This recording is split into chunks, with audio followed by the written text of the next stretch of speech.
மகிழ்ச்சியும் சிரிப்பும் இன்பமும் கொடுத்த இறைவன் அதே மனதில் ஏன் ஏக்கமும் வலியும் துன்பமும் புதைத்தான்?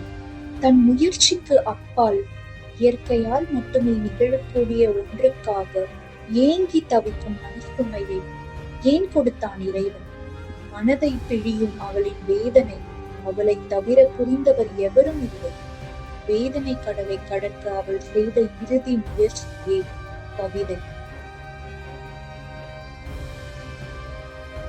மலட்டுத்தாய். பச்சிலம் குழந்தை ஒன்று பசியில் அழ பதறி சென்ற அவள் பிள்ளையை அள்ளி எடுத்து பாலூட்ட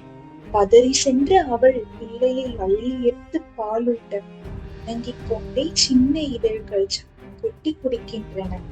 ஒரு சில கண்ணீர் துளிகள் அவள் கண்களோரம். அவள் பெயர் சொல்லி யாரோ அழைக்கிறார்கள்.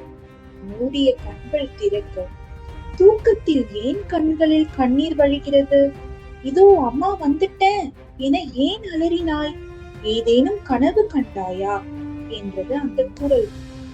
வருடம் 10 ஆகியும் தனக்கு இன்னும் குழந்தை இல்லை என சட்டென நினைவுக்கு வர, வருடம் 10 ஆகியும் தனக்கு இன்னும் குழந்தை இல்லை என சட்டென நினைவுக்கு வர, வந்த கனவுக்கு நன்றி சொல்லி அடுத்த நாள் கண்ட கனவு நிஜமாக இறைவனுக்கு விலக்கு வைக்கிறாள். குழந்தைக்கு ஏங்கிய மலட்டுத்தாய். அடுத்த நாள் கண்ட கனவு நிஜமாக இறைவனுக்கு விலக்கு வைக்கிறாள். குழந்தைக்கு ஏங்கிய மலட்டுத்தாய்.